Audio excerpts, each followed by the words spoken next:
Hi guys, welcome to another bowling review video. This is Coach Charlie, and today we'll be reviewing another bowler from another fellow viewer, bowler from America, Hunter. So Mr. Hunter here is actually new to two-handed bowling in general. According to his messages, he has only been bowling for around 8 months two-handed, and I would say he has pretty decent ball speed. So he seems to be a really big guy, relatively tall. Even as an American, I think he's about average height or slightly taller. So yeah, this is one of his bad shots, went to the gutter, but the rest of it is pretty good. Let's see the other shots. For example, here takes a 5-step approach, I believe. You can see the ball travels pretty fast, hits direct. So earlier I measured it. It's about, his ball speed is about, okay. So I have a few things I need to disable here. Give me a moment.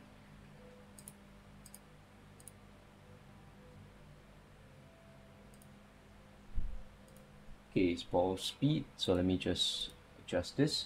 His ball speed is actually about 24 to 25 kilometers per hour. I think if you convert it to miles per hour, it should be in the 15 to 16 miles per hour range. So I think ideally it would be best if two-handed bowlers can hit about the 17 miles per hour range. But this is a pretty decent ball speed, and he seems to generate it pretty effortlessly. Because if you look at his form, right, like he doesn't need to like swing very fast or walk very fast. He just generates it with, you know, his mass, the strength of his arms, right? So yeah, so we can start to like work on it here. So Hunter is actually we are trying to schedule like a one-on-one session, but because of time zone differences, we're doing a video review first, and this is why we'll be uploading it to my channel.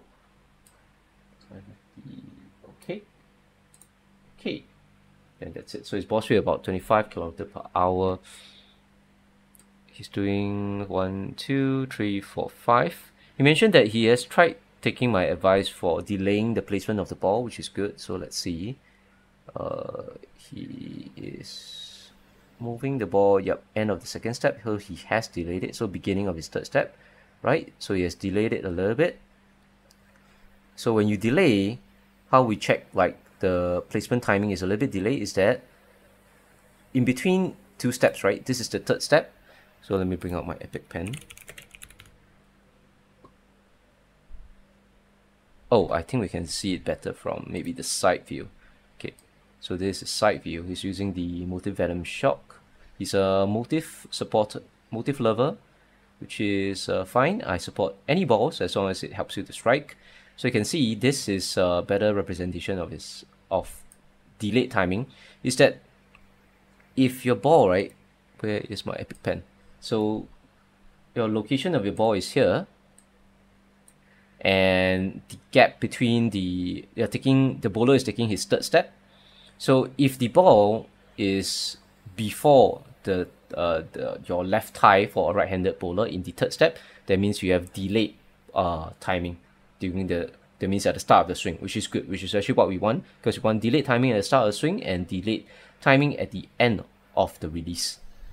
When at the end of the slide, when you're going into your release.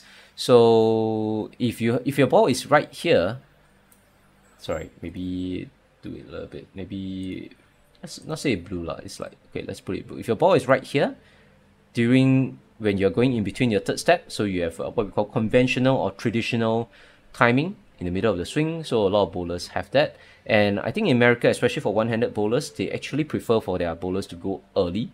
So like in the third step, like especially Darren Tang is very famous for being very, very early in his timing. You'll see that their ball is actually here during the middle of their third step. So Hunter here definitely has managed to get delayed timing, and that's actually all we need. And let's look at his release at the end. Maybe I can zoom in a little bit. Okay, can I max out this screen? Okay, let me try. Can I? Let me try.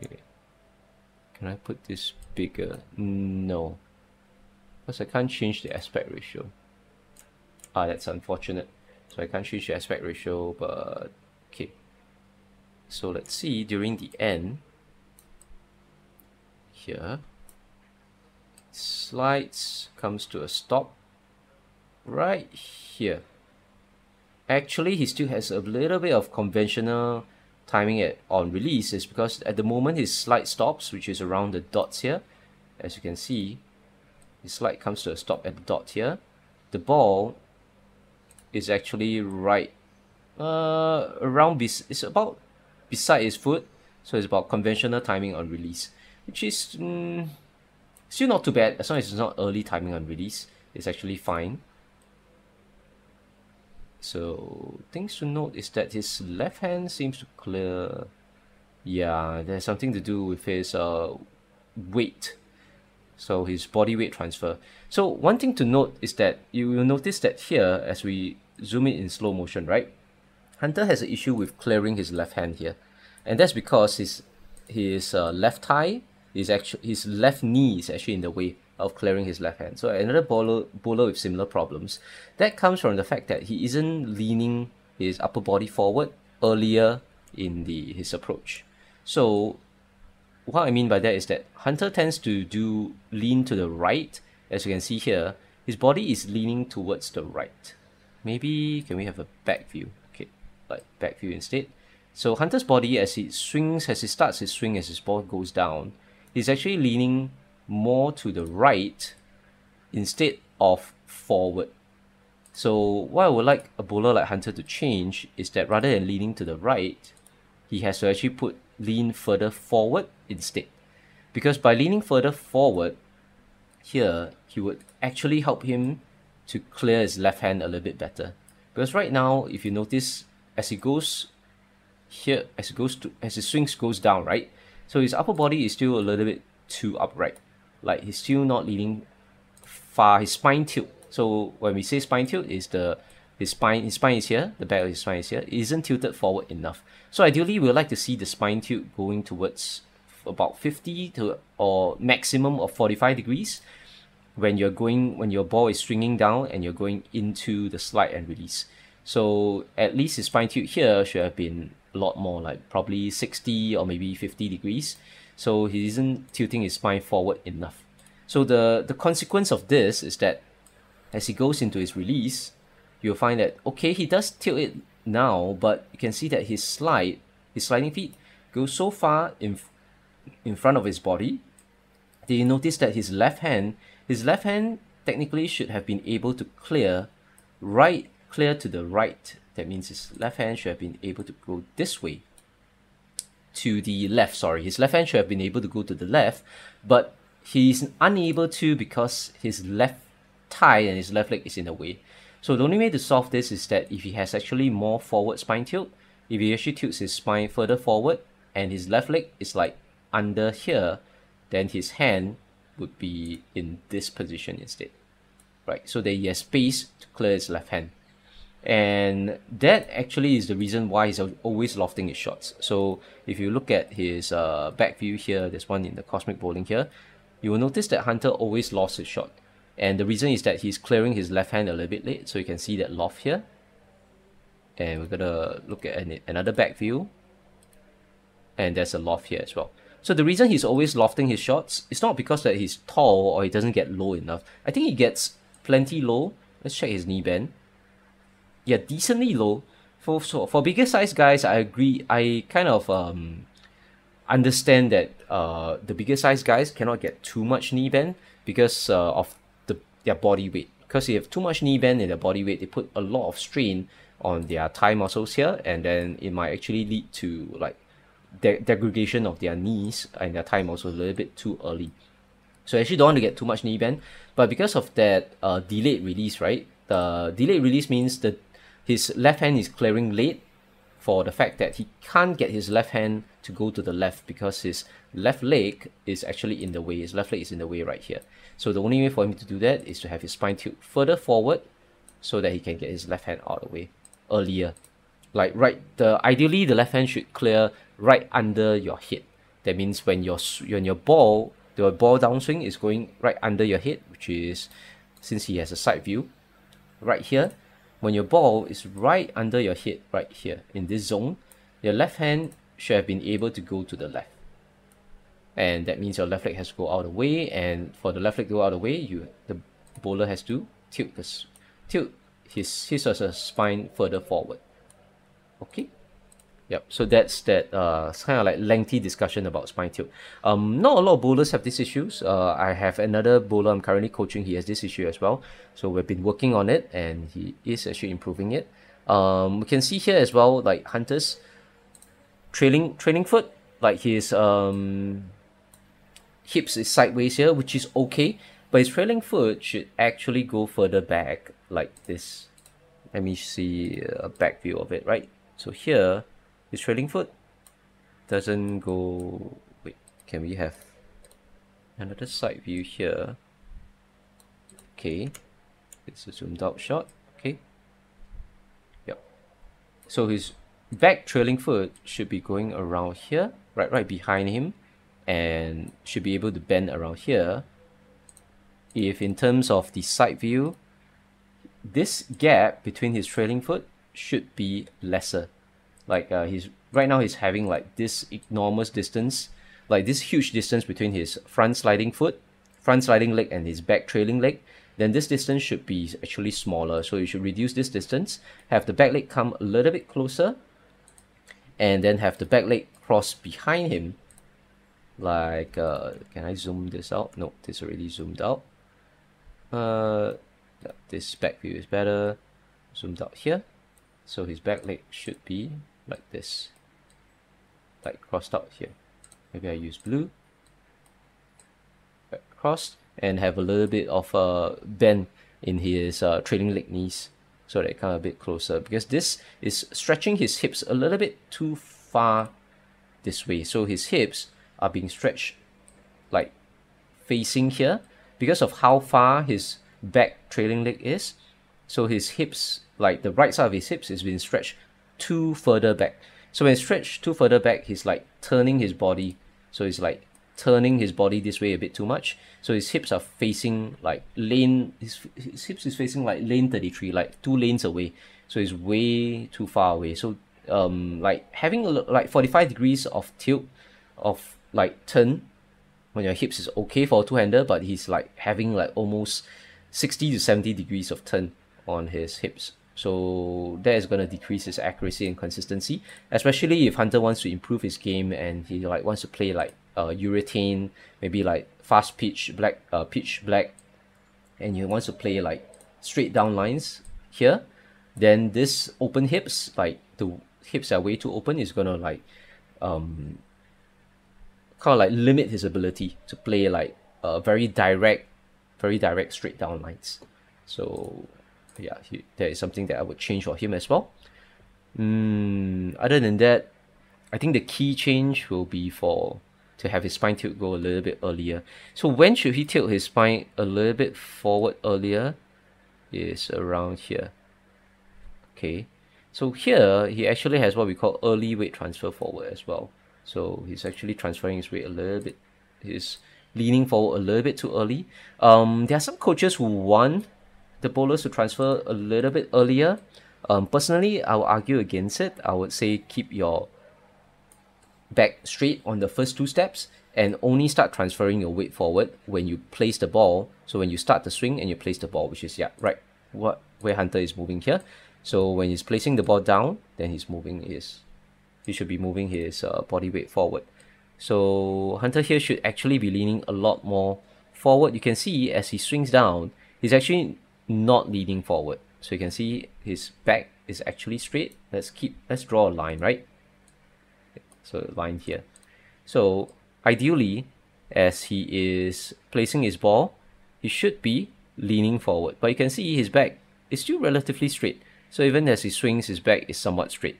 And he's only leaning forward like way too late. So now he's leaning forward, but his ball is already in the backswing. Right, ball is in the backswing. Then now he's leaning forward, but instead of leaning forward, he's actually leaning more to the side instead. Like he's leaning more towards the right instead of leaning forward. So I would like him to lean forward a little bit earlier. Something also has to change about his ball placement, because his ball is being held currently a little bit too low. Like I would prefer for him to hold his ball way higher. So by holding the ball probably above his navel here, so a little bit higher, using his biceps carry the ball a little bit higher. The reason you want to hold the ball a bit higher is that it does help you to gain a little bit more like momentum when you swing it down because you're swinging it from a higher height. So, that is one. The other thing is that it also actually creates a little bit more delay so that your swing starts a little bit later. So by holding, you should hold it a little bit higher, and then as he moves into his placement here, rather than placing straight down, you should actually place the ball a little bit upwards, like have it a little bit up before you go into the downswing here. So you're going to further delay the swing a little bit, and yeah, so you generally further delay the swing and have the swing go a little bit faster. Plus, this also helps to like give your feet a little bit more time to move, a little bit more space to move, because you're so kind of like if you notice his ball, right, because he's holding his ball right in front of his left thigh, so it's kind of like it kind of gets in the way a little bit. I mean, it might not be super obvious, but having it a little bit higher would help his left thigh, sorry, his right thigh, this is right thigh, to move a little bit more, to be a little bit more free of obstruction. Then by delaying the swing also, it might help him to be, it gives him a little bit more space for him to lean forward, I believe. Yep, so he's leaning forward a bit too late. So actually, ideally here, when he places the ball, it should be placed up, slightly up. Like, he should actually place the ball slightly upwards instead before letting it swing downwards. So place up before letting it swing down. And by doing that, he has more time for his body to lean forward. So the time the body should be leaning forward is this, like when your ball, let's say when his ball, assuming this is a better ball placement, right? If the ball is right here, as the ball is swinging down here, then the upper body should also be leaning forward. So you should synchronize the timing of when your ball starts to swing down right in front of your ball placement, or most Americans like to call it the push away. So like at the start of your push away, when your ball swings down, then your body should be leaning forward as your ball is going downwards.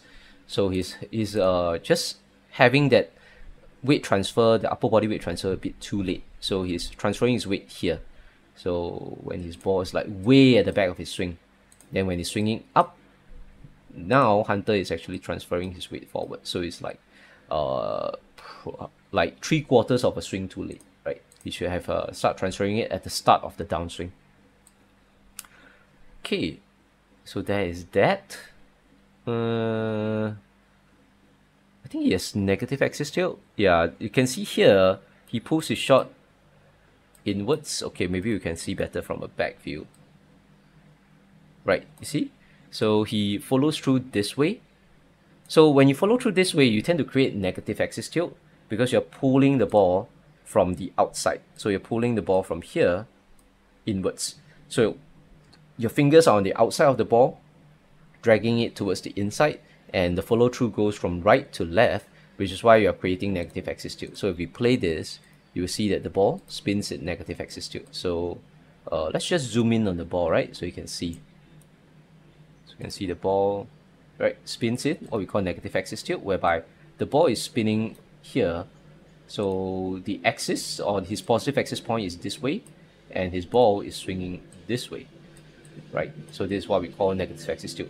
Technically, nothing really wrong with having negative axis tilt, just that your ball motion is generally a little bit snappier, I guess.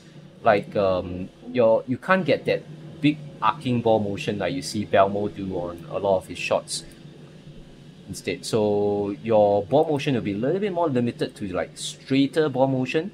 Generally, it'll be a little bit more angular. You see your ball motion go like this, and then more angular like this. So rather than like, if you play the inside, it's very hard for a negative axis tilt bowler to get a very gradual like ball motion like what you see Belmo do. So yeah, it kind of restricts your ability to create ball motion. So how do we get like positive axis tilt? So positive axis tilt would mean that your ball spins something like this, and your ball is spinning like this way instead. This way is positive axis tilt. Like most one-handers will have positive axis tilt. So the way to do that is to get the fingers on the inside of the bowling ball on release. So during release, rather than having the fingers on the outside, as you can see Hunter here has his fingers on the outside, you actually want to get your fingers on the inside of the ball. which is what like I think I had a shot of like Carl Sherman doing his release. So Carl Sherman does it really well, whereby if you have your hand here, so let's maybe draw like a hand shape, right? If I see I can draw. So your index finger should be pointing downwards, and then the middle and ring finger should be on the inside of the ball, and the pinky is around here, right? So this is like a rough gauge of a hand.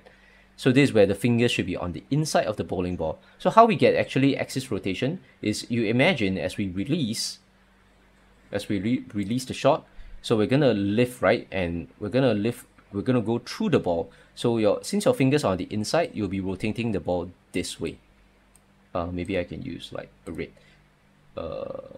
Yeah, so as your fingers lift and release and rotate through the ball from the inside of the ball to the outside, as you lift up the ball, you're going to create rotation that's going this way. So you can naturally see that the axis tilt would go this way. So you have positive axis tilt, and you still get like the required amount of axis rotation. So axis rotation is how much your ball like turns, right? So your ball turns. So you still get the required number of axis rotation, but you're creating positive axis tilt.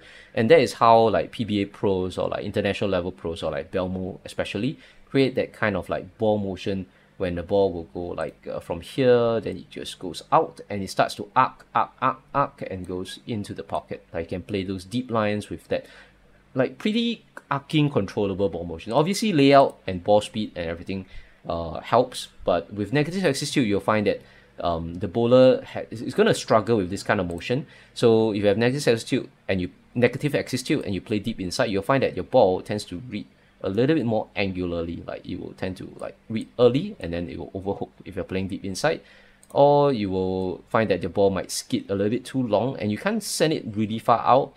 Then the arcing motion of your ball is pretty limited. Like you can't send it like really like out to board 5 and have it up back, right? So that is my personal research on axis tilt. So having negative axis tilt is not the do-all and all. Like you can still play like straighter lines. You can have negative axis tilt, play straighter lines, and still be very, very successful. But yeah, having positive axis tilt will give you more options for creating different kinds of ball motion. Okay, anything else that I can go through in this video review? I'll zoom out. Let's see.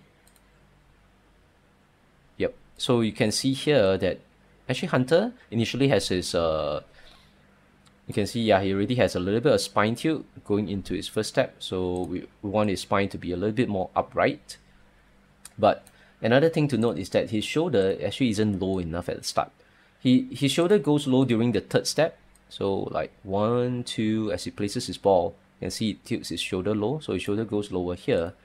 But he isn't creating enough space beside the hips for his ball to swing through. So here his hips are kind of in the way, and he swings around his hips a little bit. So there's that little subtle swinging around the hips instead of going under the upper body, and that will also like affect his accuracy and his ability to send the ball out. But ball speed wise, he's doing really fine because he has the size, he has the bulk. He just has the mass, because a bowler who has more mass, right, they actually don't need to work as hard, because when they move forward, they're creating more momentum due to the higher mass, and that momentum transfers to the ball. And yeah, so yes, actually more than enough ball speed, like pretty decent ball speed. He can go a little bit faster as he like relaxes his swing a little bit more, improves delay his swing a little bit, and you should find that his ball should go a little bit faster. But what I want him to do here is at the start, right? So lower his shoulder a little bit more, have his spine tilt like straight and a little bit to the right. So then carry the ball a little bit higher here, like just above the. So a good guide is that the arms here, like the forearm, should be resting above his hip, above our hip bone. So if the forearm is like nestling right above our hip bone, then that is generally a good spot for the two-hander to like start the ball from. Yeah, that's just my personal opinion. Obviously, there are a lot of successful two-handers who start it low. Case in point will be Jesper Svensson. So Jesper Svensson from Sweden actually starts his ball placement really low, and he's like one of the best bowlers in the world. So there's no right or wrong. It's just how I generally prefer it.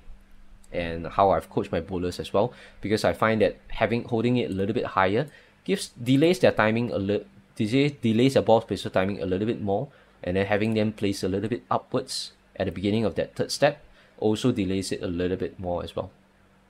Okay, so yeah, so I was actually talking about his spine, like the orientation of his upper body, have it tilted a little bit to the right and have his right shoulder a bit lower at the start.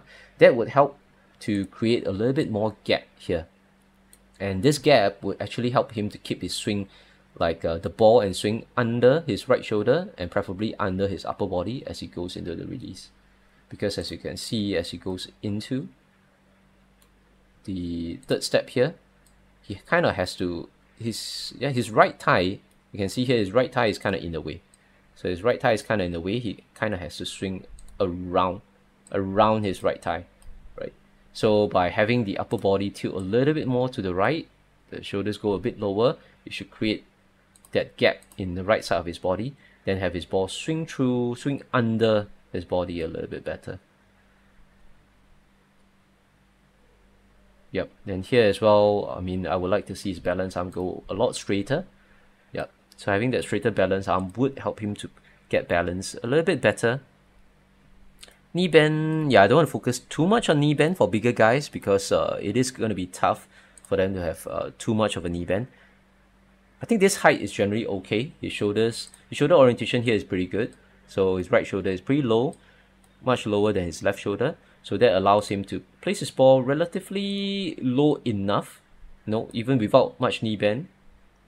But I would love to see him maintain at least a little bit more knee bend, which is maintain the knee bend of when he slides. So when he slides, I would like to see him maintain this level of knee bend as he holds his finishing position. So he should hold it here and then have his balance arm come up. Then he should actually hold this position until his ball hits the pins for a start, right?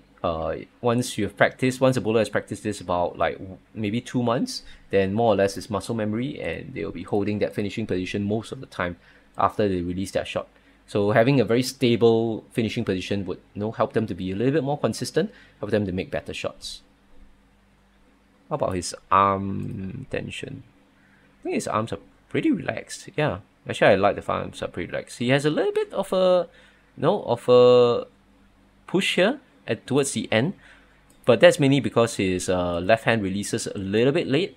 So most of how Hunter gets his ball speed actually is from this push here.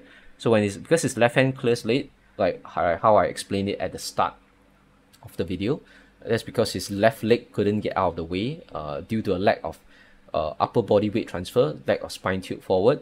So his left hand clears late, and he finds that because it's late, his right hand actually pushes it forward. So actually this is how Hunter gets most of his ball speed, actually by pushing the ball forward on release, which is not going to be very consistent. But as he make big changes with his swing, with his spine tilt and all that, if his left hand can clear a little bit earlier, then he could actually better utilize his momentum from the swing. So from the swing, if he can utilize the momentum, then he can get a little bit more relaxed with his arm muscles, and then use the momentum from the swing to send his ball forward, instead of like pushing the ball forward with his arm muscles. Like he's actually pushing the ball forward here with his biceps, right? He's actually using his biceps here and his forearm muscles to like flick the ball forward. And yeah, that gives him ball speed and ref rate, but it's not going to be consistent for a high level of bowling. Like if you're going to bowl on like sports patterns and all that, this might not be very consistent, because he's hitting between third and fourth arrow here, sending it out to about 10 or 12 at the break point. But in this second shot here, okay, is he hitting between third and fourth arrow? Yeah, she's sending about the same break point. Actually, it's pretty consistent on this line. Yeah, not too bad, pretty consistent. This one obviously went to the gutter, so yeah, not too consistent here. Yeah, you can see this is one example of where the push is inconsistent, where this has a big gap. So let's zoom in a little bit. So this release here is obviously very far away from his left leg, so there's a big gap here, which is the reason for this big gap is because I mentioned he doesn't tilt his shoulders low enough at the start, so couldn't get his swing under his body enough. So there's this big gap, and when he pushes, so he over pushes the angle to the right, then he just misses. It goes between the second and third arrow instead of between the third and fourth arrow, and it goes right into the gutter. Right, so this kind of push on the release is going to be inconsistent. And in order to eliminate the push, we have to clear the left hand earlier, so we have to fix the spine tilt, we have to fix the upper body weight transfer, and so on, and then make better use of that downswing momentum instead of that push from his forearm. Okay, I think that's a lot. I think I went through a lot. So there's still stuff I think I never fully go through, like his footwork. 1, 2, 3. How he steps to the left, he slides in a bit.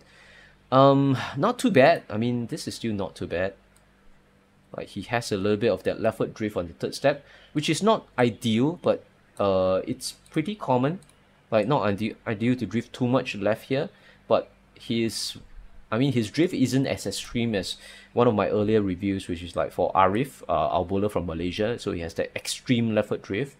So not too bad, still pretty consistent, because we want to minimize this drift as we want to minimize our drift going forward.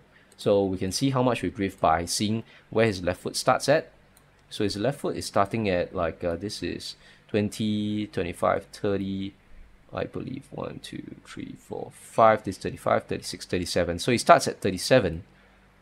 He lands at, oh, he actually slides in. Yeah, he lands at about 30, right? Right, 30? Yeah, so he starts at actually 37. He lands at 30. So he starts here, around 27, he lands here. So he has actually a lot of left foot drift. Yeah, and I think part of that left foot drift,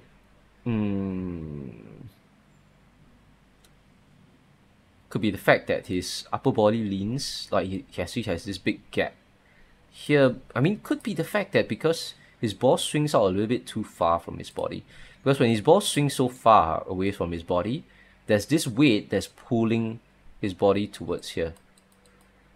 Yeah, but this, we might have to consciously work on it, right? He might have to consciously work on reducing his drift. So if you're a bowler who has a lot of drift, right, and you want to reduce it, one exercise you can do is when you're standing at the approach right here, right, when you're starting to shoot, when you're starting to move, imagine a line from your break point. So let's say your break point is 12, through to the arrows, all the way to where you're standing. So you can see if the bowler didn't drift, right, and he was aiming at break point 12 and going between third and fourth arrows, their right eye and their ball should be above here. So their left shoe should have been around here, because there should be a 5 baud difference between your left shoe and where your ball is, or where your right eye is. So you've been standing here. So what you want to do to reduce drift is you want to keep this imaginary line in your head as you move forward on your approach, and then your challenge will be to try and stay on this line. Try and stay on this line. Another extreme method is to actually like practice looking down. Like I mean, obviously you're gonna be inaccurate. You're not gonna be accurate when you're throwing your shots, but actually looking down at your feet, and then actually like taking like 10 to 20 shots while looking at your feet and checking to see if your feet is going as straight as you can, right? Moving like as straight as possible. Though then after 10 to 20 shots and checking that, okay, you are able to move straight, then you're going to look a little bit further, like look towards the foul line, but still try your best to maintain, to practice keeping your feet straight, keeping your footwork straight, and then the next move will be to look towards the arrows and then try to keep your feet straight. So those are drills that you could do to try and like reduce your drift and be straighter. Okay, so yeah, I think that's about it for this video. Yeah, we went on for 34 minutes. So thank you very much for watching. Let me see. And if anyone would like to send videos over for review, you can send them over to my various social medias. You can contact me there. You can contact me through email as well. But I do not check my email every single day, so I apologize, I'm a bit slower. If you'd like to contact me like for quick response, for like if you're arranging remote coaching lessons with me from anywhere in the world, I would prefer if you text message me instead, because so that we can reply like in real time, because as long as I'm awake, I can respond to your text messages immediately from my phone. Then yeah, so that'll be better for like when we're trying to arrange to meet up or remote coaching at a certain time from differing time zones. So other than that, hope this video helped, and we'll see you guys in the next video. Thank you.